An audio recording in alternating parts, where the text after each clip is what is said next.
সাপ বিচ্ছু ইত্যাদি পোকামাকড়ের দংশন থেকে বাঁচার দোয়া সকালে 3 বার পড়তে হবে, বিকালে 3 বার, সকালে 3 বার, সন্ধ্যায় 3 বার। তো সকালটাকে ফজরের পর নেন সকাল, আর মাগরিবের পর নেন সন্ধ্যা। তাহলে ফজরের পর 3 বার, মাগরিবের পর 3 বার।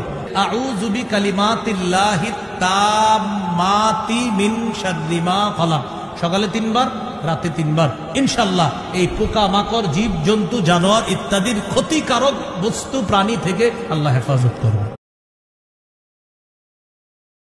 সাপ বিচ্ছু ইত্যাদি পোকামাকড়ের দংশন থেকে বাঁচার দোয়া সকালে 3 বার পড়তে হবে, বিকালে 3 বার, সকালে 3 বার, সন্ধ্যায় 3 বার। তো সকালটাকে ফজরের পর নেন সকাল, আর মাগরিবের পর নেন সন্ধ্যা। তাহলে ফজরের পর 3 বার, মাগরিবের পর 3 বার।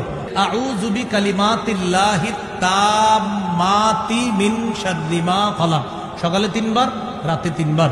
ইনশাআল্লাহ এই পোকা